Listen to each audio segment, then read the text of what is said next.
संविधान की उद्देशिका।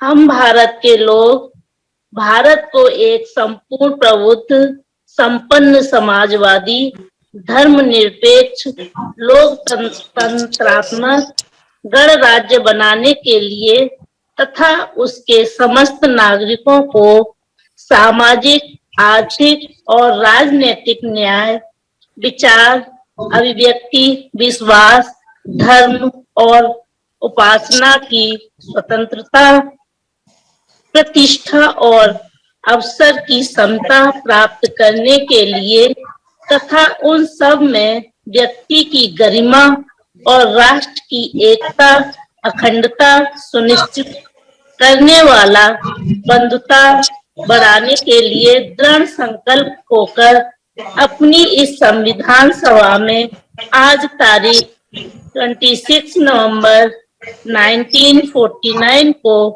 एतदार इस संविधान को अंगीकृत, अधिनियमित और आत्मसमर्पित करते हैं। महिलाएं जुड़ती हैं, एक पुरुष जुड़ते हैं तो दो लोग इकट्ठा होते हैं, लेकिन अगर महिलाएं जुड़ती हैं तो पूरा परिवार जुड़ता है और एक 11 की तरह से हम लोग जुड़ते हैं।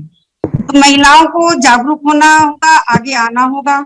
तो पहली बात तो ये है, आप सब देख रही हैं हम लोग बहुत बुरे दौर से गुजर रही हैं, तो कोशिश करें कि अपने घर में जो टीवी है ना उसको पैक करके बंद मतलब कर दे, बच्चों को उससे बिल्कुल दूर रखें, क्योंकि टीवी में जो कुछ भी परोसा जा रहा है वो बहुत खतरनाक है।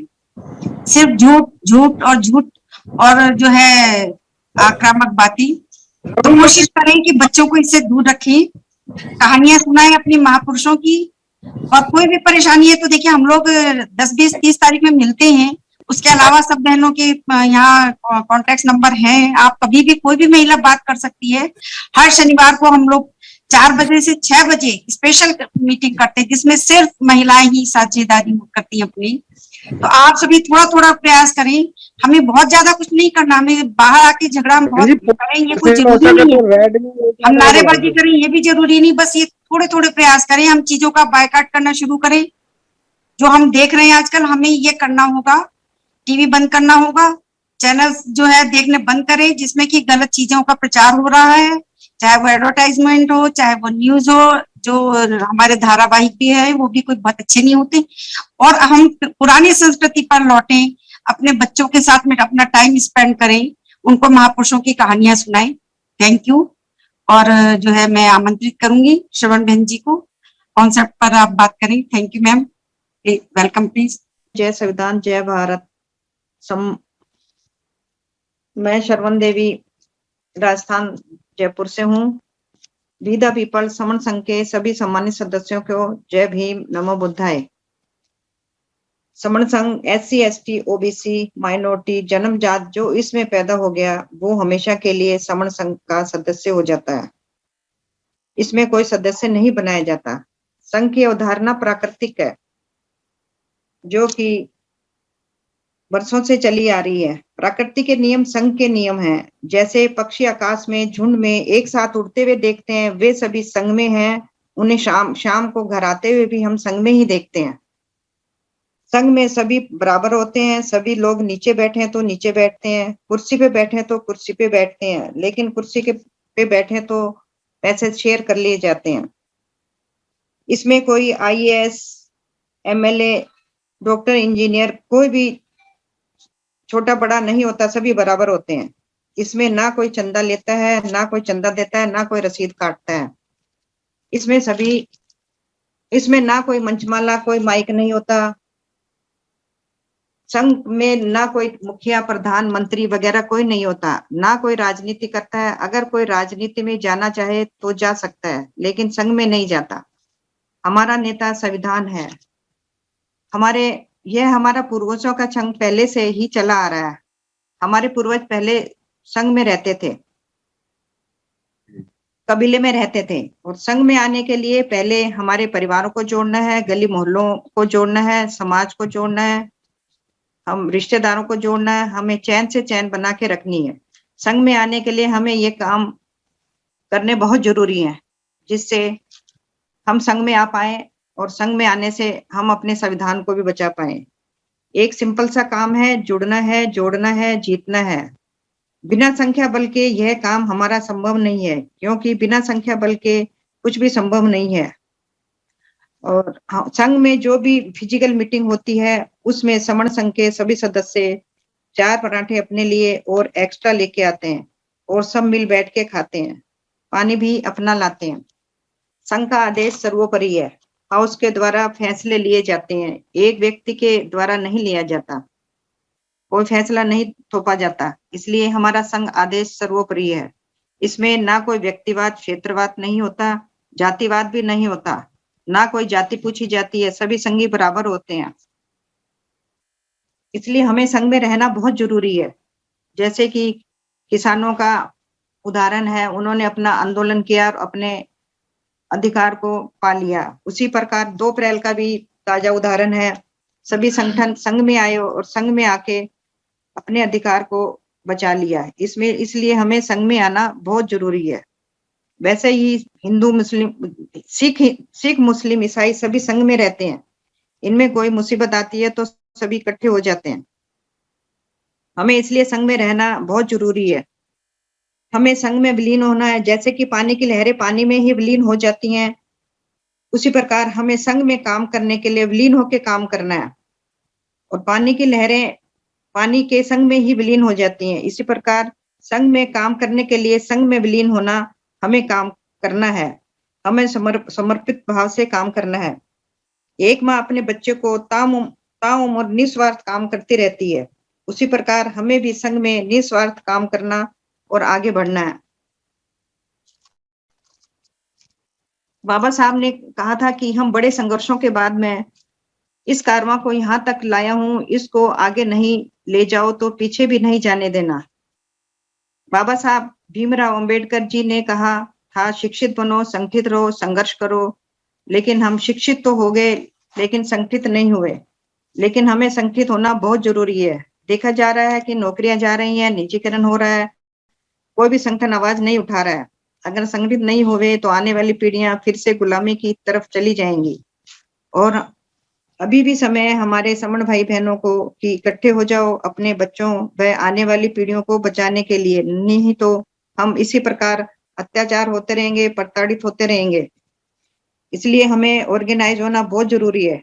हम ऑर्गेनाइज होंगे तभी अपने संविधान को बचा पाएंगे और संविधान हमें बचाएगा।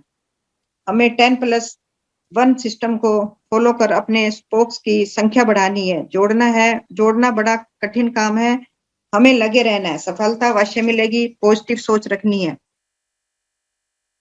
70-72 सालों से हम संघ में नहीं आए क्योंकि हम संगठन में बटे हुए, जो कि 29 लाख संगठन हैं, जिनमें 4 लाख एक्टिव हैं। अगर ये सभी संगठन संघ में आ जाए तो हमारी जीत निश्चित है।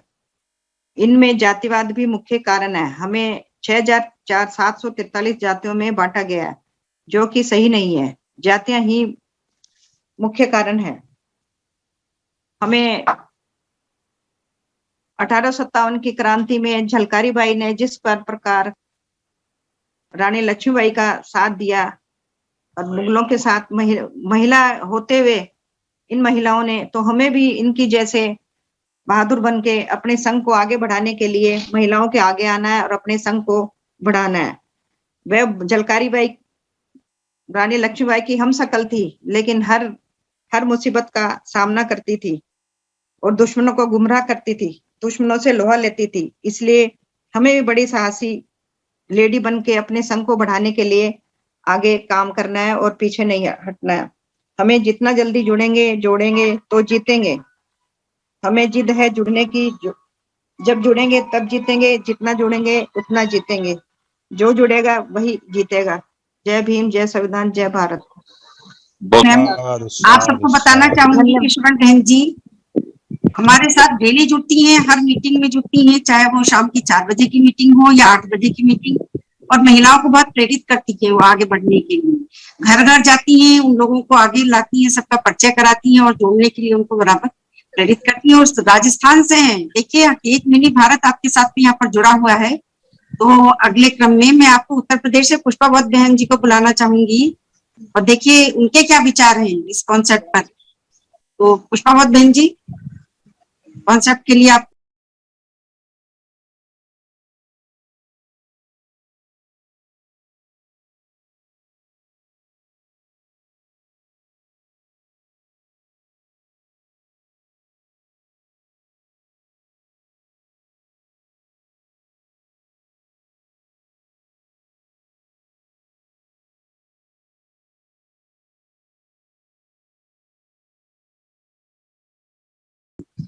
मैं पुष्पावत चंदोसी डिस्ट्रिक्ट संबल से, उत्तर प्रदेश से।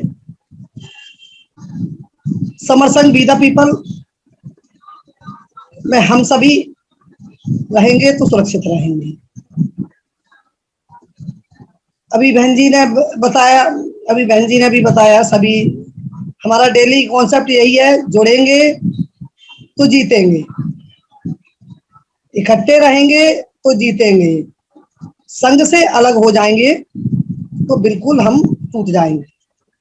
अभी हमारे जो देश की हमारे हालात चल रहे हैं, हमारे साथियों पर जो एट्रोसिटी हो रही है, तमाम जगह हो रही है, वो सब इसीलिए हो रही है कि हम लोग अलग हो गए।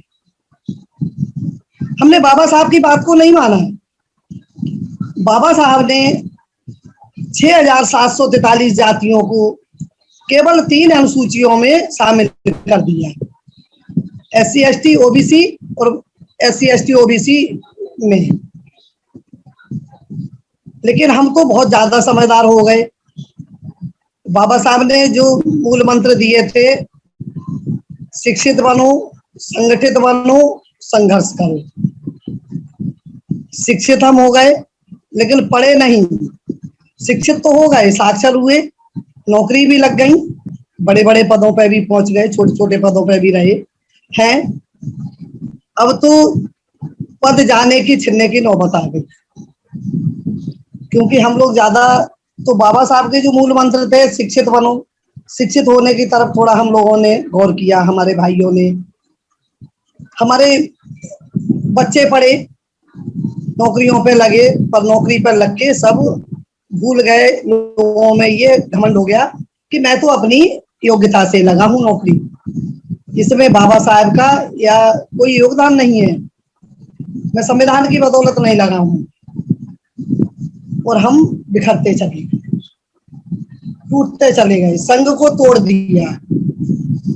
जो हमारा प्राचीन काल का पुराना संघ था, तथागत बुद्ध से पहले का संघ था, उसको हम भूल गए और जातियों में बट गए। अभी 2 दिन पहले सुधीर रासर ने जाति का अभ्यास, तीसरा नियम जो है समर संघ का तीसरा, जाति पर अभ्यास नहीं करेंगे। तो ये बिल्कुल ठीक है। हम बाबा साहब को मानते हैं तो बाबा साहब की बात भी बिल्कुल माने कि हम केवल 3 अनुसूचियों में। मैं अपनी बहनों को, भाइयों को बताना चाहती हूँ कि बड़ी चालाकी के साथ हम लोगों को तोड़ दिया गया, हमें पता भी नहीं चला।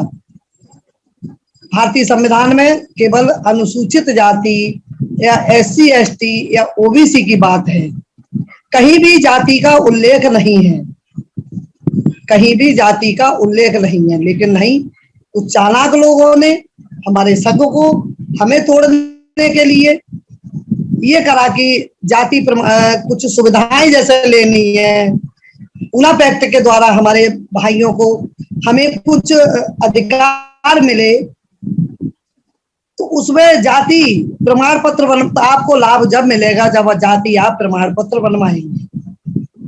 ये सब तोड़ने की साजिश थी। जाति प्रमाण पत्र में बड़े धीरे धीरे करके हमारी उपजातियां लिखवाई गई, वो जरूरी, वो लिखवा के कौन है कि तू ये है, तू ये है, फला है, मतलब हर एक की उपजाति लिखवाई जाने लगी। तो हमारे लोग जातियों में बंटते चले गए और उन्हीं चालाक लोगों ने ये प्रचार भी किया कि भाइयों आपका अधिकार तो फला ले रहे हैं, फला जाति ले रही है, आप तो कहीं नहीं है। तो हमारे लिए, हम सबको, हमारी बहन, खास तौर से हमारी बहनों की बहुत जिम्मेदारी है, भाइयों की तो है ही है, हम लोगों की भी जिम्मेदारी बनती है कि हमें बाबा साहब ने जो अधिकार दिया, माता रमाबाई की वजह से जो अधिकार मिला, माता सावित्री बाई फुले की वजह से हम शिक्षित बने, पढ़ने को मिला। आज हम चाहे जितना पढ़ लें, चाहे जितनी ऊंची उड़ान भर लें, हमारी बहनों के लिए, हमारे बच्चों के लिए, भाइयों के लिए, बच्चों के लिए पूरा अधिकार है। और बाबा साहब ने तो हमें लोग कहते हैं कि संजीवनी बूटी का नाम सुना, बचपन से सुनते चले आ रहे थे कि एक संजीवनी बूटी थी और किसी की जान बच गई। एक संजीवनी बूटी थी और किसी की जान बच गई। लेकिन भाई बहनों, मैं आपको बता देना चाहती हूँ, हमारी संजीवनी बूटी और हमारे अधिकार बचाने की तो एक भारतीय संविधान ही है। संविधान है जो हमारे हम बचे, हमारे बच्चे बचे। आज वही संविधान खतरे में है। 70 साल हुए हैं संविधान को लागू हुए, और 70 साल में हमारे लोगों ने जो थोड़ी बहुत तरक्की की, उससे हमारे सामने वाला, हमारा दुश्मन घबराने लगा है।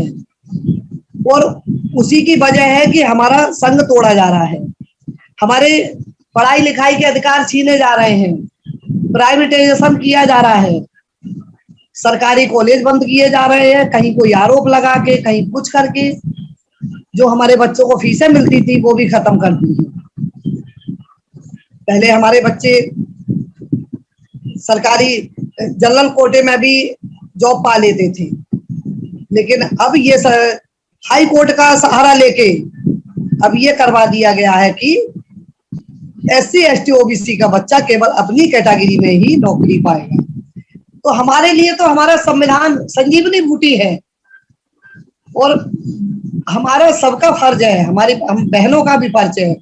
और ये समर संघ हमारे लिए, आपके लिए, पूरे समाज के लिए, हमारे पूरे SC ST OBC के लिए एक समर संघ, एक संजीवनी की तरह ही लाए हैं। हमारे जो खोज के लाए हैं, जो हमारा था, जो हमारा पुराना संघ था, पूरा दूसरों ने तो कब्जा कर लिया, और वो संघ की बदौलत आज पूरे देश पे कब्जा किए बैठे हैं। तो साथियों, संघ की बहुत बड़ी ताकत है बहनों। हमें बहनों को बहुत सतर्क होके अपने घर में, अपने बच्चों में, अपने परिवार में संघ को लाना होगा, संघ के रूप में रहना होगा। सबको संघ की अहमियत समझानी पड़ेगी कि आप संघ में रहोगे तभी ठीक रहोगे, तभी संविधान आपको बचाएगा। संविधान हमारा नेता है, समर संघ का नेता है, समर संघियों का नेता है, समणियों का नेता है, समणों का नेता है। पर हमारा नेता ये कहता है कि आप इकट्ठे होके आओगे तो मैं तुम्हें बचाऊंगा, अलग अलग आओगे तो मेरी कोई जिम्मेदारी नहीं है, मैं नहीं बचाऊंगा तुम्हें। आप इकट्ठे होके आओगे तो संविधान आपको बचाएगा। जैसे 2 अप्रैल 2018 के लिए एट्रोसिटी एक्ट के खिलाफ हमारे समर संगी बहन भाई इकट्ठे हुए और अपने उस अधिकार को बचाए। तब से ही हमारे कुछ विद्वान साथियों ने, उनके लिए बहुत बहुत आभार है कि जो खोजी भाई हैं वो ढूंढ के खोज के लाए कि हमारा पुराना संघ है, इसको हमें इकट्ठा किया जाए, क्योंकि संगठन तो हमारे बहुत हो गए, पर संघ को मजबूत करना है और अपने बच्चों में, अपने परिवार में शीलवान और धम्मवान बनाना है। क्योंकि दूसरे लोगों ने संघ के सहारे ही आज सब कुछ कर लिया, तो हमें संघ को मजबूत करना है, अपने घर परिवार को जोड़ना है, घर परिवार के साथ साथ अपने रिश्तेदारों को भी जोड़ें। और बहनों की संख्या कुछ कम रह पाती है, कुछ वजह भी होती है महिलाओं के साथ, थोड़ा सा समय जब मीटिंग में कहीं फिजिकल मीटिंग होती है तो बहुत सारी बहनें आ जाती हैं, जूम मीटिंग पर कुछ को चलाना नहीं आता है, या कुछ शाम को जिम्मेदारियां भी होती हैं तो नहीं जुड़ पाती। फिर भी जितनी बहनें जुड़ती हैं और जो भाई अपने परिवार के महिलाओं को जूम मीटिंग से जोड़ते हैं, वो बहुत बहुत साधुवाद के पात्र है। कभी कभी ये बात आती है कि महिलाएं नहीं आती मीटिंग में, तो मैं कह देती हूँ, जिस मीटिंग में भी अगर ये बात किसी पुरुष के द्वारा कही जाती है तो मैं बिल्कुल निसंकोच होकर कह देती हूँ, भैया अगली बार जब मीटिंग में आप आए तो मोटरसाइकिल पर पीछे भाभी जी को बैठा के जरूर आइए, वरना एंट्री नहीं होगी।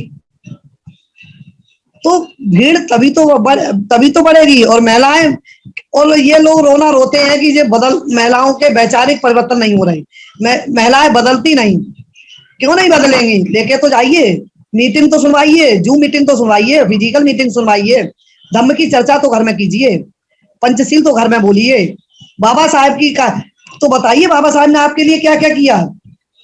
हमें गाली नहीं किसी को देनी है, हमें किसी और के बारे में नहीं, ना किसी देवी देवता के बारे में बोलना है, हमें तो केवल अपनी, अरे हमारे देवताओं ने हमारे लिए बहुत कुछ कर दिया है, तो हमें दूसरे की तो चर्चा जुबान पर लानी नहीं है।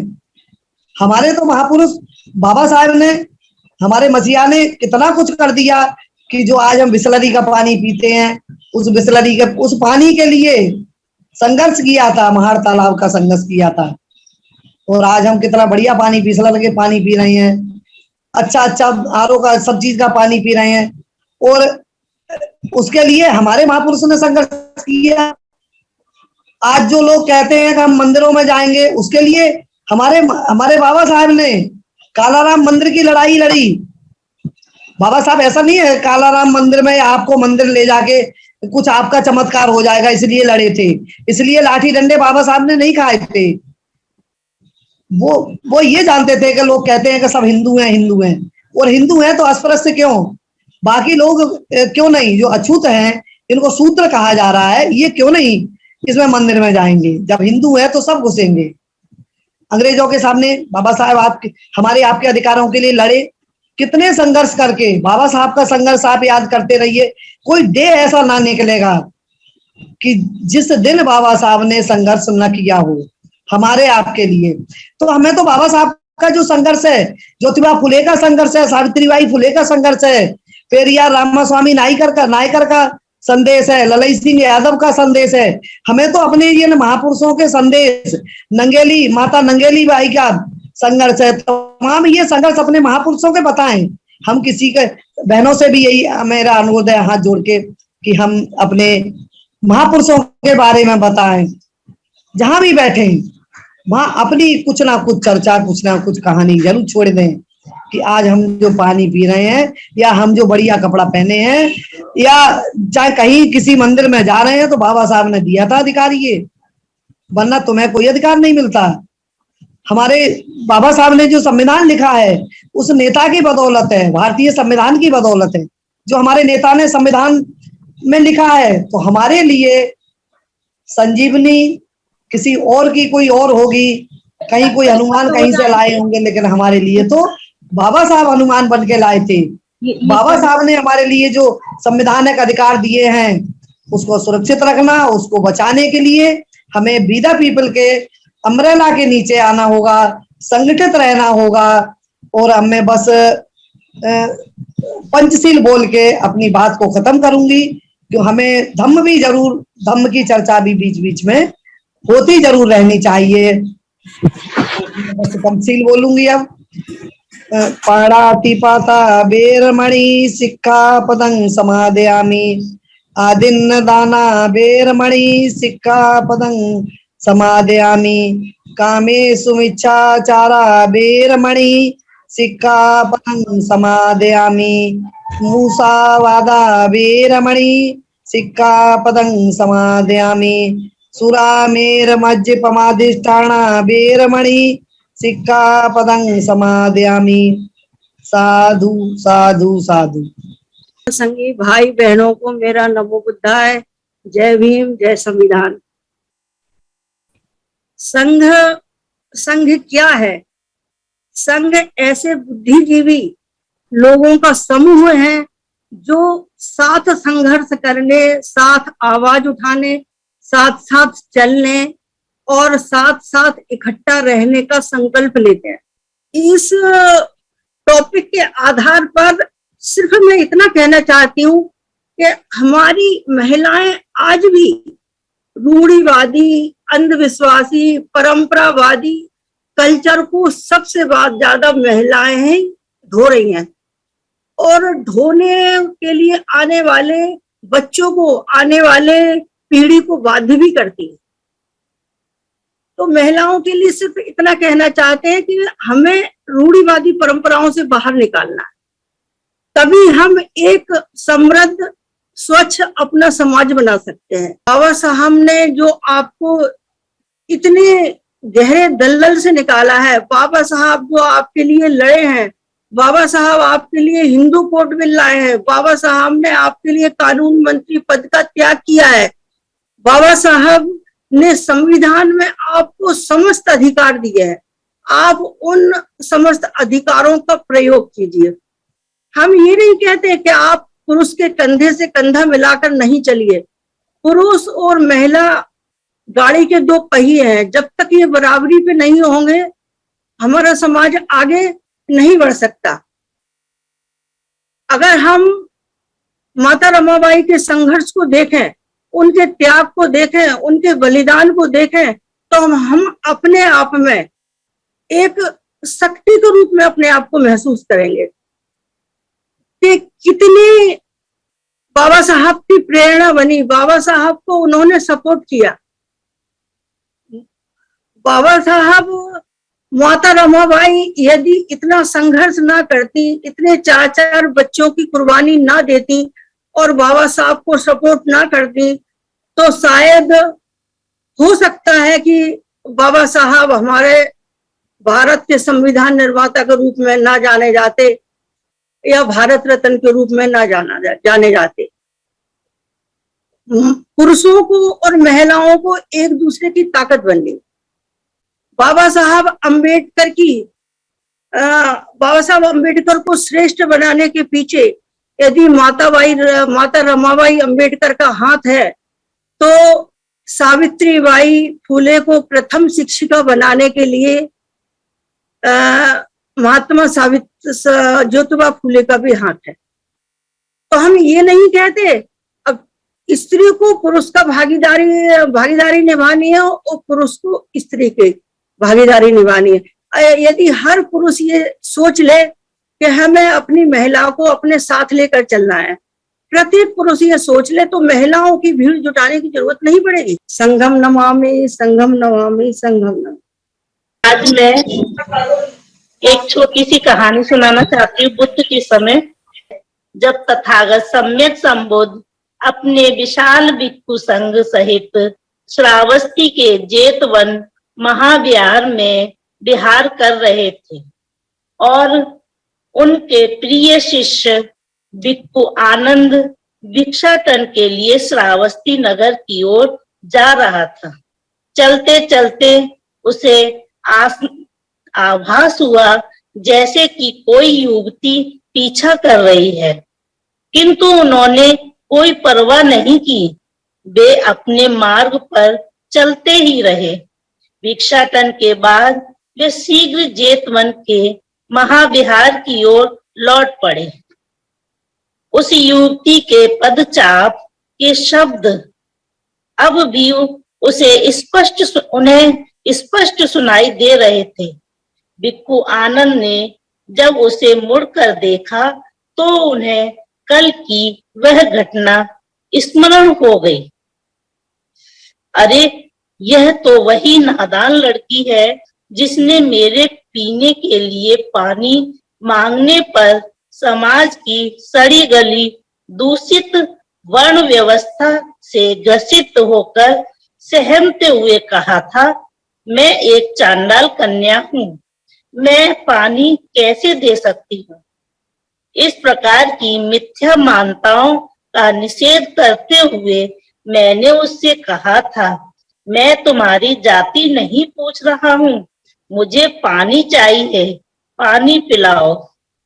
प्रकृति ने घबराते हुए मुझे पानी पिलाया और मैंने भी बिना चिंता किए पानी पिया और अपनी प्यास बुझा ली। बस इस छोटी सी घटना ने न जाने उस युवती के मन मस्तिष्क पर क्या जादू कर दिया कि वह मेरे पीछे ही लग गई है। भिक्खु आनंद निर्विकार भाव से आगे अपने निवास स्थान अर्थात जेतवन महाविहार की ओर बढ़ते ही चले जा रहे थे। पदचाप के शब्द अब भी सुनाई पड़ रहे थे। भिक्खु आनंद को याद आया, उसकी माँ ने उसे बुलाकर कहा था, यदि तुम मेरी बेटी प्रकृति से विवाह नहीं करोगे तो वह आत्महत्या कर लेगी। उसकी तुम्हारे प्रति इतनी आसक्ति हो चुकी है। मैंने उसकी माँ से कहा था, मैं असमर्थ हूँ, मैं ब्रह्मचर्य व्रत ग्रहण कर चुका हूँ, मैं प्रवज्जित हूँ, भिक्खु हूँ। कोई भिक्खु बिना नियमों के अनुसार किसी स्त्री से विवाह नहीं कर सकता। भिक्खु आनंद इन्हीं विचारों में डूबे हुए श्रावस्ती नगर से निकलकर जेतवनाराम के द्वार तक आ पहुंचे। उन्होंने सारी बीती बातें तथागत को कह सुनाई। प्रकृति भी उसका पीछा करते करते जेतवन आ पहुंची। भिक्खु आनंद ने देखा कि वह गंधकुटी के द्वार पर खड़ी उसकी प्रतीक्षा कर रही है। भगवान बुद्ध ने भिक्खु आनंद की सारी बातें सुनकर मनन किया। मैं लोक कल्याण के लिए शील समाधि और प्रज्ञा से परिपूर्ण सर्वहितकारी धर्म के लिए शील समाधि धर्म के लिए शील समाधि और प्रज्ञा से परिपूर्ण सर्वहितकारी धर्म की स्थापना करना चाहता हूँ, किंतु आज मुझे जन्म पर आधारित वर्ण व्यवस्था को सधर्म मार्ग से हटाना ही होगा। शूद्र और चांडाल सदियों से चली आ रही समाज की इन दूषित व्यवस्था के कारण अत्यंत हीन भाव से ग्रसित हो चुके हैं। वे पीढ़ी दर पीढ़ी इस व्यवस्था को ढो रहे हैं। आज जिनको नीचा समझा जाता है, उसे भी पूरा अधिकार हो कि वह भी सधर्म के पथ पर चलकर पूज्य बन जाए। भगवान बुद्ध ने करुणा भरे चित्त से प्रकृति को बुलाया। चांडाल कन्या ने डरते डरते गंधकुटी में प्रवेश किया। अभिवादन करके वह एक ओर बैठ गई। तथागत ने प्रकृति से पूछा, तू आनंद का पीछा क्यों कर रही है? प्रकृति बोली, मैंने सुना है कि यह अविवाहित है, मैं भी अविवाहित हूँ, उससे विवाह करना चाहती हूँ। प्रकृति ने उत्तर दिया। तथागत बोले, आनंद भिक्खु है, उसने अपने सिर के बालों का मुंडन करा रखा है। यदि तुम भी उसकी तरह मुंडन करवा लो तो मैं देखूंगा कि क्या कुछ हो सकता है। तथागत की इस बात को सुनकर प्रकृति के चेहरे पर विश्वास की रेखाएं उभरने लगी। उसने कहा, मैं इसके लिए तैयार हूँ। किंतु भगवान ने कहा, उसे बीच में टोकते हुए कहा, हे भद्रे, मुंडन कराने से पहले तुम्हें अपनी माँ से अनुमति लेनी होगी। प्रकृति तुरंत अपनी माँ के पास पहुंची और बड़ी प्रसन्न मुद्रा में बोली, भगवान बुद्ध ने वचन दिया है कि यदि मैं अपना मुंडन करा लूं तो वे मेरा विवाह उस भिक्खु से करा देंगे। माँ ने उसके मुंडन कराने के प्रस्ताव का विरोध किया, किंतु जब प्रकृति ने उसकी बात नहीं मानी और कहा, यदि मैं तुम्हें प्रिय हूँ तो जैसा मैं चाहूं वैसा मुझे करने दो। माँ ने अपना विरोध वापस ले लिया और उसने अपना मुंडन करवा लिया। जब प्रकृति तथागत के सामने उपस्थित हुई और बोली, आपके आदेश के अनुसार मैंने अपना मुंडन करा लिया है। भगवान बुद्ध का समझाने का बड़ा मनोवैज्ञानिक तरीका होता था। वे पात्र की मनोदशा को देखकर ही अपनी बात रखते थे और इस प्रकार के सभी विवादों का समाधान सधर्म की ओर मोड़ देते थे। इस अवसर पर भी उन्होंने ऐसा ही कुछ किया। तथागत ने प्रकृति के मुंडन किए रूप को देखा और उससे पूछा, आखिर तू क्या चाहती है? आनंद के नश्वर शरीर के किस अंग से तुझे प्यार है? प्रकृति ने कहा, मुझे उसकी नाक से प्यार है, मैं उसके मुंह से प्यार करती हूँ। मुझे उसके कानों से प्यार है, मैं उसकी आवाज से प्यार करती हूँ। मुझे उसकी आंखें अच्छी लगती हैं, मैं उसके कानों को प्यार करती हूँ। मैं उसकी बालों से प्यार करती हूँ।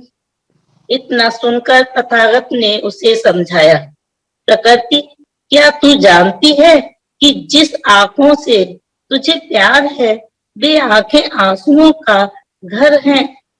जिस नाक से तुम प्यार करती हो उसमें शीण भरी हुई है, मुंह में थूक भरा है। जो कान मुझे अच्छे लगते हैं, तुझे अच्छे लगते हैं, उसमें मैल ही मैल भरा हुआ है। यह संपूर्ण शरीर तो मल मूत्र का खजाना ही है।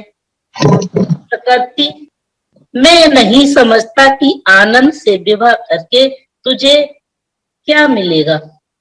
यह सुनकर प्रकृति गंभीर हो गई। उसके मन में उथल पुथल होने लगी। भगवान बुद्ध यही चाहते थे कि उसका विवेक जागे और वह भिक्खु आनंद से विवाह करने की अपनी मिथ्या धारणा मुक्त हो सके। प्रकृति ने तथागत का अभिवादन करके कहा, भगवान, अज्ञान के वशीभूत होकर ही मैं भिक्खु आनंद के पीछे लगी थी। अब मेरी आंखें खुल गई हैं। भगवान बुद्ध ने देखा कि प्रकृति अब सधर्म सुनने की स्थिति में है।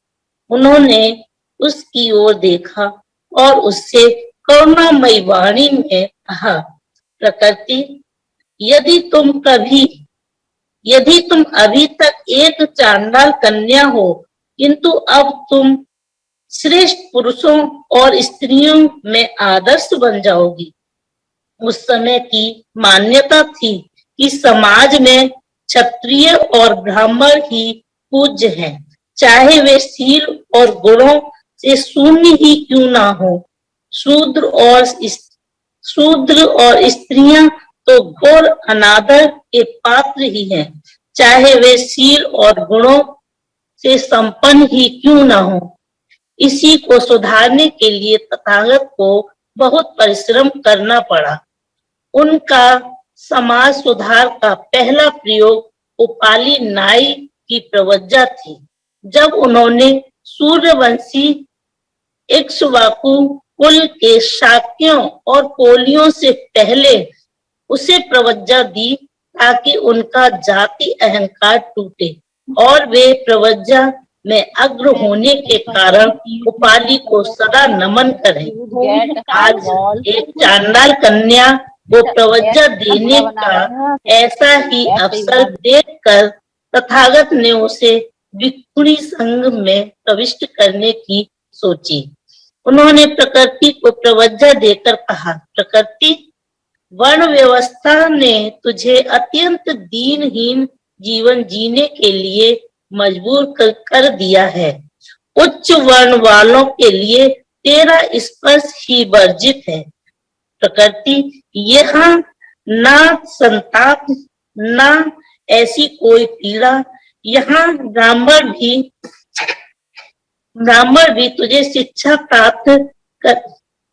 तुझसे शिक्षा प्राप्त करेंगे। तेरी कीर्ति राज सिंहासन पर बैठी महारानियों से भी बढ़कर होगी। तथागत की वाणी में करुणा की पुकार थी। प्रकृति को भगवान बुद्ध के हाथों प्रवज्जा मिली। उसकी प्रवज्जा और धर्म लाभ की चर्चा श्रावस्ती में चारों ओर फैल गई। इस घटना से चंडाल वर्ण के लोगों का सधर्म में प्रवेश का एक नया युग प्रारंभ हो गया। मनोकंपोपं रखैया मनसा संयुतो सिया मनो दुःखरितं हित्वा मनसा सुचरितं चरे। मन की चंचलता दुराचार से बचें, मन को संयम में रखें, मन से दुश्चरित को छोड़कर मानसिक सदाचार का आचरण करें। जय भीम। भी बाबा साहब की संघ के बारे में क्या अपेक्षा थी? बाबा साहब ने हमें दीक्षा दी बुद्ध धर्म के और दलदल से निकाल के, गुलामी से निकाल के, रूढ़ी परंपरावादी पूजा पाठ अंधश्रद्धा से निकालकर हमें बुद्ध के चरणों में लीन होने को 14 अक्टूबर 1956 को उन्होंने दीक्षित किया। पत्रकारों ने भी पूछा था कि बाबा साहब आप हीनयान हुए हो या महायानी हो या कौन सा धर्म आप पंथी हो? तो बाबा साहब ने कहा था कि चाहे तो आप इस पे नवयान बोलो, तो हम नवयानी नहीं, ऐसे ही बोले थे उन्होंने। तो बाबा साहब को क्या अपेक्षित था? तो बाबा साहब को लगा था कि यदि आदर्श समाज, ये बुद्ध धम्म में लिखा है, मैं मेरे हाथ का कुछ भी नहीं बोलूंगी, धम्म राज्य बनना है और आदर्श समाज की निर्मित करना, ये दो ही बातें बाबा साहब ने बताई है। तो बाबा साहब कहते हैं कि जो लोग सुशिक्षित होते हैं, शिक्षित, सुशिक्षित, सुसंस्कृत और सृजनशील, ये 4 टप्पे हैं। यानी केवल हम पीएचडी लेके आदमी सुशिक्षित नहीं बनता या सुसंस्कारित नहीं बनता या सृजनशील नहीं बनता। पीएचडी भी हो, चाहे डॉक्टर हो, वकील हो, और यदि समाज सेवा करने में वो हिचकिचाता है, बाबा साहब को मानता नहीं, बुद्ध को मानता नहीं या महामानव की विचारधारा को मानता नहीं, तो वो शिक्षित क्या, वो अनपढ़ के बराबर ही है। तो ऐसा मेरा मानना है, यानी वैयक्तिक मानना है, और आपकी विचारधारा अलग हो सकती है।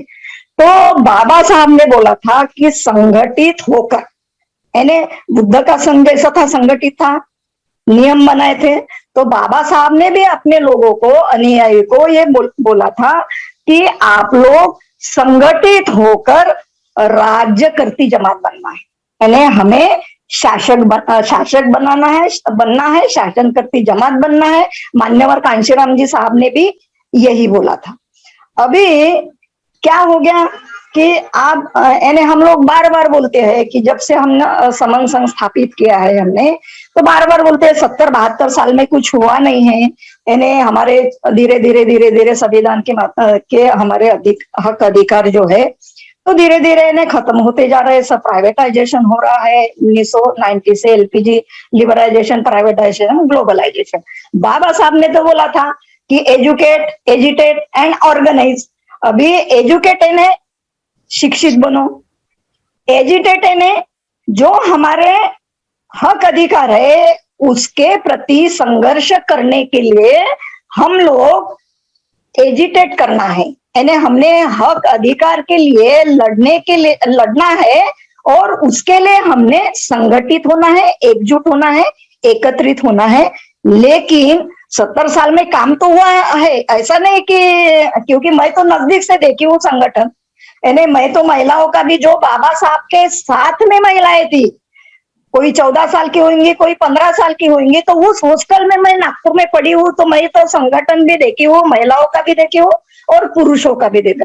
जो जिद्द थी यानी महिलाओं की या पुरुषों की, तो आज हमें कहीं पे भी वैसे नजर नहीं आती, क्योंकि हम लोग अहंकारी हो गए, गर्विष्ठ हो गए और अपना चूल्हा चौका अलग करके, यानी सुशिक्षित वर्ग का, बुद्धिजीवी वर्गों का वो अलग हो गया कि हम किसी से कम नहीं, ऐसा मनोभाव हो गया।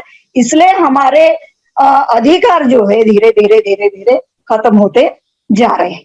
अभी बाबा साहब ने यह संदेश दिया था, तो बाबा साहब बोलते थे कि हमारे समाज की, चाहे महिला हो चाहे पुरुष हो, एससी, एसटी, ओबीसी, यानी बहुजन समाज, तभी तो बाबा साहब ने पहले बहुजन समाज यानी ओबीसी का विचार किया ना 340 के तहत। हालांकि अभी तक के उनको मिला नहीं, क्योंकि जाति न्याय जनगणना ही नहीं हुई। तो बाबा साहब ने 1946 में उनके लिए, ओबीसी के लिए, चाहे मराठा हो या कोई भी हो, तो उनके लिए उन्होंने हुए शुद्रा लिखा था, और हम तो वर्ण व्यवस्था के बाहर थे। इसीलिए बाबा साहब बोलते थे कि तुम संगठित हो जाओ, संगठित हो जाओ, इसके लिए कि आप लोगों को यदि अपने समाज की प्रगति चाहते हो, हम गुलामी से मुक्त होना चाहते हैं, हमारे समाज की प्रगति चाहते हो, तो तुम संगठित हो जाओ। तो ये बाबा साहब ने कहा था, और संगठित हो जाओ तो फिर अपने हक अधिकार की लड़ाई खुद तुम लड़ सकते हो। तो संगठित होने के बजाय हम लोग इधर उधर भटक गए। बाबा साहब ने तो बहुत मनोभाव से बोला था कि यदि आपको प्रगति करना है तो संगठित यदि नहीं हुए तो प्रगति हमारे समाज की नहीं होगी। ये पहली बात है। संगठित काय के लिए है? यदि व्यक्ति जुड़े, यानी जैसे कि हमने अभी समन संघ बनाया, काय के लिए समन संघ बनाए? ये तो पूरे ऑल ओवर इंडिया इंटरनेशनली बनाए हैं। एक अकेला आदमी रहा तो ना उनको धर्म की जरूरत है ना संघ की जरूरत है, लेकिन व्यक्ति जब इकट्ठा होते हैं तो एक समूह बन जाता है, जिसे हम सामाजिक समूह भी बोलते हैं, जिनकी विचारधारा एक रहते ना। तो यहाँ तो सभी अलग अलग जाति से है, अलग अलग जिले से है, अलग अलग राज्य से भी है, अलग अलग कस्बे से भी है। तो हमारी विचारधारा कोई भी उद्देश्य हो तो हम उद्देश्य और ध्येय के प्रति और एक समानता हमारे विचार यदि आ गए तो वो हम लोग ध्येय के प्रति और जागरूक होकर हम इकट्ठा होंगे। तो व्यक्ति का समूह यदि इकट्ठा हो गया, जागरूक हो गया, तो हमारे समाज की प्रगति हो सकती है। अब बाबा साहब ऐसे कहते हैं। तो सभी का हित यदि एक हो, सभी के हित संबंध यदि एक हो, सभी का ध्येय यदि एक हो और अपने ध्येय के प्रति वो संकल्प करते हैं, तो ये बात बन जाती है। ऐसे बाबा साहब ने चेतावनी दी थी। अभी बाबा साहब का एक कोट करती हुई मैं 14 दिसंबर 1927 में एक चांभार लोगों की परिषद लगाई थी उन्होंने महाराष्ट्र में और महाड़गांव में। तो 17 दिसंबर को, सॉरी 14 नहीं है, 17 दिसंबर 1927 में उन्होंने एक चांभार लोगों की परिषद लगाई थी। और वहां पे वो बोलते थे, क्योंकि चांभार लोग वो चप्पल, वो चमड़ी, उनका व्यवसाय था, तो व्यवसाय था फिर भी तो छुआछूत थे, यानी अस्पृश्य होने के वजह से तो उनको पानी ये वो तो नहीं मिलता था पीने के लिए, छुआछूत ज्यादा थी। तो बाबा साहब बोलते थे कि आर्थिक तो सुबत्ता आपको है, यानी आपको यदि स्वाभिमान से जीना है तो, और स्वाभिमान तो क्या, स्वाभिमान से और मानुष्य से यदि जीना है तो आप लोग इकट्ठा हो जाओ, यानी सब संगठित हो जाओ। ये और मानुष की चाहिए, स्वाभिमान चाहिए, स्वावलंबन चाहिए, तो आप इकट्ठा हो जाओ। ये 17 दिसंबर 1927 का कोट है उनका। दूसरा, उन्होंने 4 नवंबर 1932 को कहा था कि आप लोग, तुम लोग ये जो संगठित होते हो, तो ये जैसे कि हम समन संघ के माध्यम से एक हो गए, तो ये हमारा महासंघ बन गया, यानी समुद्र बन गया। अब अलग अलग जगहों से आ गए, नदियां जैसी जुड़ती है तो अपना खुद का अस्तित्व भूल जाते हैं। हमारी, नहीं तो हम क्या, दुर्गे मैडम को कौन पहचानते थे, परियार साहब को कौन पहचानते थे, या कंचनलता बहन जी को कौन पहचानते थे। तो इस वजह से आप लोग यदि एक ही कायम रखना चाहते हो और एक ही ये दुभंग, यानी क्या बोलते हैं उसको, यानी एक ही अपन इकट्ठा हुए हैं, मतभेद मनमुटाव तो होते ही रहेंगे, क्योंकि अलग अलग विचारों से आते हैं हम।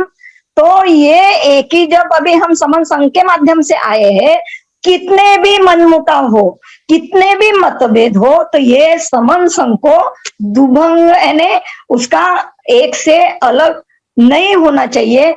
तो बाबा साहब का कोट है ये कि जब हम लोग, तुम और हम एक आते हो तो ये जो मत विचार है, मत प्रवाह है, इसको बहने दो। यानी एकजुट का ये संघ है, इसका जो मिलाप हो गया है, चामार, महार, भंगी जो भी जातियां है, तो ये एकजुट होकर, एक संघ होकर हमारी लड़ाई लड़ सकते हैं। इसमें ना जाति भेद है, ना वर्ण भेद है, ना अपना कुछ अलग से भेद है। तो ये हमने बढ़ाना नहीं चाहिए कि तुम अलग जाति से हो, तुम चामार हो, ये महार है, ये भंगी है, ये अलग जाति का है। तो ये वर्ण भेद या जाति भेद हमने बढ़ाना नहीं चाहिए। ऐसे 4 नवंबर 1932 को बाबा साहब कहते हैं। अभी तीसरी बात और उन्होंने कही 1 दिसंबर 1937 में, वो मातंग समाज की अलग से उन्होंने परिषद ली महाराष्ट्र में, और मातंग समाज को यानी सब तो ये अस्पृश्य जातियां है, सभी ने छुआछूत भेदभाव तो सहा है। तो वो मातंग समाज के लोगों को संबोधित करते हुए कहते हैं कि प्रथमतः मैं अस्पृश्य हूं। जैसे हम अभी संघ में कहते हैं कि हम बहुजन हो, नो जाति, नो जिला, नो राज्य। हम समुद्र में आ गए ना, तो हमारा अलग अलग यानी हमारा जो अलग अलग अस्तित्व हम भूल गए। तो बाबा साहब वो मातंग परिषद में मातंग लोगों को संबोधित करते हुए बाबा साहब कहते हैं कि हम प्रथमतः अस्पृश्य है। तो ये बात ध्यान में रखना कि महार, मांग, चांबार, ढोर जितने भी है, भंगी है, ये सब हमारे आपस में जाति भेद, हम लोग ने खुद ने जाति भेद नहीं रखना चाहिए, ऐसा बाबा साहब कहते हैं। तभी हमारी एकजुटता दिख सकती है, ऐसे बाबा साहब कहते हैं। 24 सितंबर 1944 को मद्रास में उन्होंने कहा था, मद्रास में उन्होंने एक बड़ी परिषद ली थी, बाद में कानपुर में भी ली थी। तो उन्होंने उनको संबोधित, अपने अस्पृश्य लोगों को संबोधित करते हुए कहा था कि शासन करती जमात बनने के लिए हमारा, यानी हमारा अभी हमारे संघ का, तो शासन करती जमात बनने के लिए हमारा एक उद्दिष्ट होना चाहिए, हमारा एक ध्येय होना चाहिए, हमारी एक आकांक्षा या मनीषा होना चाहिए। तभी हम कुछ आगे कर सकते हैं या आगे हम बढ़ सकते हैं। ये उन्होंने 1944 में बात कही है। 5वीं बात उन्होंने 4 जनवरी 1945 में पीपल एजुकेशन हेराल्ड, ये साप्ताहिक प्रकाशन में कहा था और लिखा था उन्होंने, उनको क्या अपेक्षित था। वो प्रकाशन कलकत्ता से निकलता था। तो बाबा साहब कहते थे कि हमारा स्वार्थ छोड़कर, यानी अलग अलग स्वार्थ होता है ना, इसलिए तो हम जुड़ते नहीं, इकट्ठा होते नहीं। बहुत सारे राजकीय है, 29 लाख संगठन बोलते हैं, मुझे तो अभी पता चला समर संघ में जब से जुड़ी, नहीं तो मैं समझती थी कि होंगे 4-5 लाख संगठन। तो बाबा साहब कहते थे वो साप्ताहिक पीपल एजुकेशन हेराल्ड जो कलकत्ता से निकलता था, वो साप्ताहिक में बाबा साहब कहते हैं या अपेक्षित था, वो स्वार्थ सभी ने, चाहे बुद्धिजीवी हो या ऑटो ड्राइवर हो या कामगार हो या मजदूर हो, उन्होंने सभी ने अपना स्वार्थ छोड़कर या त्याग कर सब लोगों ने संगठित यानी इकट्ठा होना चाहिए, तभी कई संगठना मजबूत हो सकती है। बाबा साहब के सेंटेंस है, मेरे सेंटेंस नहीं है, नहीं तो आप बोलेंगे तो ये तो संघ है, संगठना कैसे बोले। तो बाबा साहब ने वो प्रकाशित में, वो साप्ताहिक केज में प्रकाशन है, तो आप यानी देख भी सकते हो, महाबोधि में होगा। तो सभी ने अपना स्वार्थ छोड़कर, अहंकार छोड़कर अपना यानी एकजुटता दिखाना चाहिए, और तभी हमारा समाज का सामाजिक संगठन आगे बढ़ सकता है और हमारी मुट्ठी एकजुट हो सकती है। लेकिन बाबा साहब और कहते हैं कि जो बुद्धिजीवी वर्ग है, मेरी कल बहस हुई थी, यानी 2-4 पीएचडी के लोग मिले थे, तो कल मैं बहुत यानी आधा घंटे उनके साथ बात करी। तो वो चाहते हैं कि हम तो लिखते हैं, साहित्य निर्माण करते हैं, तो हमारा समाज में क्या काम है। तो लिखने से ही नहीं बनेगी ना बात, आप लोग थोड़ा समाज में भी उतरो। लिखना तो है, आप पीएचडी हो यानी साहित्यिक हो, लिखना तो हम तुम्हारा काम ही है ना, लेकिन आप समाज में भी थोड़ा जाकर देखो कि समाज की क्या परिस्थिति है। तो बाबा साहब कहते हैं कि सुशिक्षित जो समाज है तो वो संगठना जो है वो संगठने के माध्यम से, सुशिक्षित समाज की बुद्धिजीवी वर्ग की जो संगठना है, बुद्धिजीवी वर्ग संगठना बनाता है, अशिक्षित तो क्या है, उनको दो वक्त का खाने का भी वो सोचना पड़ता है उनको। तो बाबा साहब कहते हैं कि जो एजुकेटेड लोग हैं, जो बुद्धिजीवी लोग हैं, उन्होंने संगठित होकर संगठना के भरोसे में हम लोग ने ये जो विषमतावादी व्यवस्था है, बाबा साहब को तो जातिवाद या जाति नष्ट करना था, तो ये विषमतावादी व्यवस्था है, वो विषमतावादी व्यवस्था को इन्हें नष्ट करना है, इन्हें जाति व्यवस्था नष्ट करना है।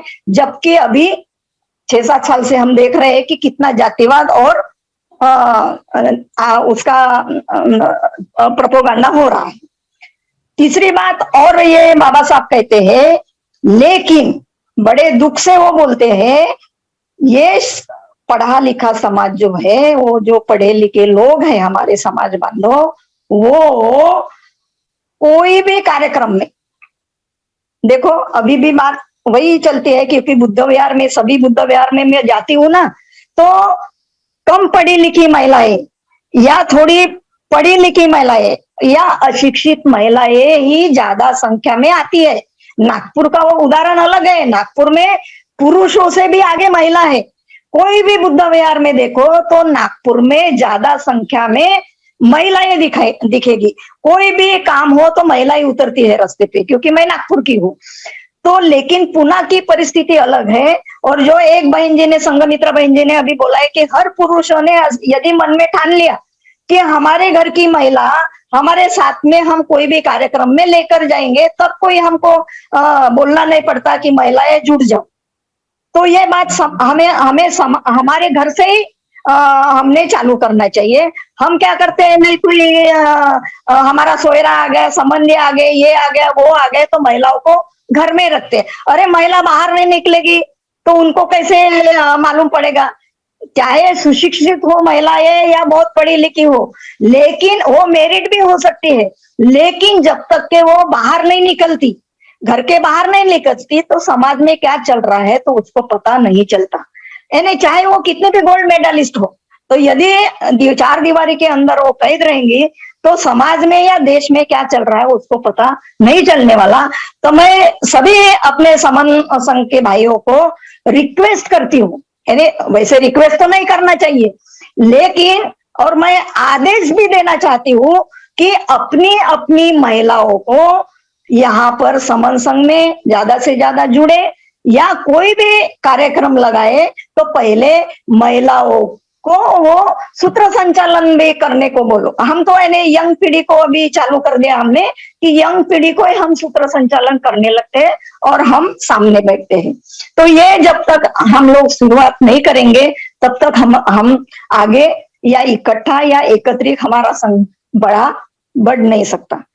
चौथी बात बाबा साहब ने बोले थे कि उनके जो अशिक्षित लोग हैं, तो अशिक्षित लोग तो सभी अशिक्षित थे। बाबा साहब के महाड़ का तालाब देखो, या नागपुर की मीटिंग देखो, या बंबई की देखो, या कानपुर की देखो, या सोलापुर की मीटिंग देखो, खामगांव की देखो, तो सब तरफ जब बाबा साहब 2 बार तो मेरे पिताजी थे बाबा साहब के मीटिंग को, तो वो जो अशिक्षित महिलाएं थे तो अब कोई साधन नहीं था, फिर भी महिलाएं बाबा साहब के विचारों पर, बाबा साहब के आंदोलन पर भरोसा करके पैदल यानी कोई कभी रोटी भी नहीं मिलती थी, फिर भी वो अनवानी यानी चप्पल भी नहीं रहती थी, फिर भी वो समाज की एक क्रांति के लिए, समाज का कार्य के लिए, समाज में परिवर्तन लाने के लिए और बाबा साहब के ऊपर भरोसा करना इतना था कि वो जुट जाती थी अपने आप। अभी महिलाओं को बोलना पड़ता कि आओ महिलाओं, ये सभी तुम 50% हो, इस देश की 50% भागीदारी आपको यदि चाहते हो तो आपने जुड़ना चाहिए वगैरह, ऐसे बोलना नहीं पड़ता था पहले। वो प्रेरित होकर, प्रोत्साहित होकर अपने आप वो बाबा साहब के आंदोलन में जुड़ जाती थी। और आज हम लोग को क्यों ऐसा बोलना पड़ रहा, महिलाओं को क्यों आह्वान करना पड़ा, क्योंकि आज जो मैंने 76 से लेकर 82 तक महिलाओं का जो संगठन देखा था, तो आज का जो मैं संगठन देखती हूँ, मैं महिलाओं के घर घर में जाती हूँ और महिलाओं को बोलती हूँ कि जोड़ो, जुड़ो और जोड़ो दो चार महिलाओं को। लेकिन वो महिलाएं बोलती थी टाइम ही तो नहीं मिळत, टाइमच तर नाही मिळत, मला ड्यूटी करावं लागतं, मला हे करावं लागतं, यानी सभी को ही करना पड़ता। मैं भी यानी दौरे करती थी, मेरे भी तरफ 5 जिले थे, मैं भी 5 बजे 6 बजे दौरे पर जाती थी, मेरे भी छोटे छोटे तब बच्चे थे। तो मैं, और मेरे मिस्टर दूसरे गांव में, दूसरे डिस्ट्रिक्ट में, मेरे मिस्टर, मैं दूसरे डिस्ट्रिक्ट में, तो मैं भी तो कभी तो मैं सामाजिक कार्य करती थी ना। तो सामाजिक कार्य करना है तो ये मन में आना चाहिए भाव कि मेरी भी कुछ रिस्पॉन्सिबिलिटी समाज के प्रति है। पैसा ही देने से कुछ नहीं बनती, तो बुद्धि, श्रम और तुम्हारा वक्त ये भी जरूरी है। यदि संघ को या अपने विचारों को, यदि संघ को मजबूत करना है तो पहले मन से, अंदरूनी मन से विचार आना चाहिए, ख्याल आना चाहिए कि ये भी मेरी ही जवाबदारी है, ना कि इनकी। मेरी भी उतनी जवाबदारी है, मेरी भी उतनी भागीदारी है कि मैं भी इतर महिलाओं को प्रोत्साहित करूं, तो तभी हम लोग का संघ आगे बढ़ सकता है। तो ये महिलाओं का आज दिन है और रमाबाई का त्याग है। ये महिलाओं ने भी नहीं भूलना चाहिए कि बाबा साहब को यानी वहां तक पहुंचाने में सबसे बड़ा, और रमापति संगठन भी बनाया था। वो कम पढ़ी लिखी थी, अशिक्षित नहीं थी, पढ़ी लिखी थी तो शिक्षित थी, लेकिन उन्होंने अपना रमापति संगठन बनाया था और भाषण तो बाबा साहब के सामने उन्होंने दिया था। यानी भाषण अब कहाँ से सीखी वो तो कहीं जाती भी नहीं थी। लेकिन जब बाबा साहब लंदन से वापस आए थे, तब बाबा साहब को सब लोगों ने, कार्यकर्ताओं ने हार पहनाने के बाद रमाई ने बाद लास्ट में हार पहनाया था अपने पति को। तो वो बाबा साहब बोलते तो मैं तो पत्नी हूँ, तो मैं तो घर में साथ में रहने वाली हूँ। लेकिन जो कार्यकर्ता ने, इतने भीड़ इकट्ठा हुई है कार्यकर्ताओं की, तो उन्होंने पहले सत्कार करना चाहिए। तो जब रमाई ने लास्ट में बाबा साहब को हार पहनाया, तो बाबा साहब के तरफ देखा नहीं उसने, तो नीचे पैर के तरफ देखकर उन्होंने बाबा साहब को हार डाला, पुष्पमाला डाली। तो ये जो प्रबुद्ध भारत के वो सहस्त्रबुद्धे जो संपादक थे, उनके एकदम ख्याल में आई वो बात। तो बाद में जब रमा माई भाषण देने लगी, वो जब फिर इसमें जहाज के इससे निकले और फिर सत्कार समारंभ और रमाई का भाषण रखा, तब वो सहस्त्रबुद्धे ने रमाई को एक क्वेश्चन पूछा कि रमाबाई, सभी ने तो बाबा साहब को यानी उनके आंखों में आंखें डालकर और सभी कार्यकर्ताओं ने वो माला पहनाई, लेकिन मेरे ख्याल से, मेरी नजर आप पे थी, तो आपने माला जो है बाबा साहब के पैर के तरफ देखकर पहनाई, तो आपने बाबा साहब के तरफ देखकर क्यों नहीं पहनाई? तो रमाबाई दो ही शब्द में उनको सहस्त्रबुद्धे को बोली कि देखो, बाबा साहब ने जो समाज का कार्य का जो बीड़ा उठाया है, समाज का उद्धार, समाज का विकास करने के लिए जो बीड़ा उठाया है, तो ये इसको मेरी नजर न लगे या किसी दुनिया की नजर न लगे, इसलिए मैंने बाबा साहब के पैर के तरफ यानी मेरा ध्यान ये करके मैंने माला पहनाई। ऐसी रमाबाई हमारी त्याग मूर्ति बाबा साहब को उन्होंने तैयार किया। यदि बाबा साहब को वो तैयार नहीं करती तो हम लोग यहाँ पे इतनी बड़ी अच्छी अच्छी बातें नहीं बताते। और बाबा साहब ने हमको संविधान के माध्यम से हर एक स्त्री को, चाहे पुरुष हो चाहे स्त्री हो, यानी महिलाओं को तो दिए है, हमारे सभी महिलाओं को, बहुजन महिलाओं को दिए, लेकिन उच्च वर्णीय महिलाओं को भी उन्होंने उतने ही हक अधिकार दिए। और तो और कि मतदान का अधिकार भी सवर्णों को भी दिया, अवर्णों को भी दिया और सवर्णों को दिया, यानी सभी भारतवासियों को मतदान का भी अधिकार दिया। तो बाबा साहब कैसे हमारे नेता हो गए? बाबा साहब तो पूरे देश के नेता है, वो तो राष्ट्रभक्त हुए ना। इसीलिए यदि हमने हमारे संविधान के हक अधिकार बरकरार रखना है तो इस समन संघ के माध्यम से हमें ये बहुत अच्छा क्या बोलते हैं, महिलाओं को जोड़ने का तो हमें प्लेटफॉर्म मिला है। लेकिन हमारा जो मत है, महिलाएं व्यक्त नहीं होती है, तो महिलाओं के मन में जो भी भावनाएं आती है तो उन्होंने यहाँ आकर 10, 20, 30 को जो महिलाओं का स्पेशल दिन रहता है यहाँ पर वक्त व्यक्त होना चाहिए और किसी के भावनाओं को ठेस न पहुंचाते हुए अपनी मत प्रदर्शित करना चाहिए। और इस संघ के माध्यम से लोगों तक पहुंचना चाहिए। दो भी लोग की कल डॉक्टर किशोर खिल्लारे जुड़े थे, तो मैंने 15 दिन से उनसे बात करी। तो बात करने के बाद फिर संघ क्या है तो पूरे वीडियो भेजे उनको, पूरी वेबसाइट भेजी और फिर उन्होंने 4-5 क्वेश्चन रेज भी किए मुझे, तब कहीं कल जुड़े। तो जब तक के वो आदमी को पूरा सांत्वना, आदमी चाहे पुरुष हो चाहे महिलाएं हो, जब तक के हम उनका समस्या नहीं, उनका जो मन में कुछ प्रश्न चिन्ह उठते हैं तो हम समाधान नहीं कर सकते, तब तक लोग जुड़ते नहीं है। इतना आसान नहीं है। तो लोगों के पास हमें बार बार जाना चाहिए और बार बार ये समन संघ क्या है, उनकी कार्य करने का क्या ढंग है, तो ये उनके पास हमें जाकर बताना चाहिए, हमारी महापुरुषों की विचारधारा बताना चाहिए, तभी हम लोग और कर सकते हैं। इतना ही मैं कहकर हमारी वाणी को विराम देती हूँ। जय भीम, नमो बुद्धाय, जय संविधान, बुद्धम नमामि, धम्मम नमामि, संघम नमामि, धम्मरात्रि। सभी को धन्यवाद। साधु वेरी गुड दुर्गे मैम, बहुत ही बढ़िया।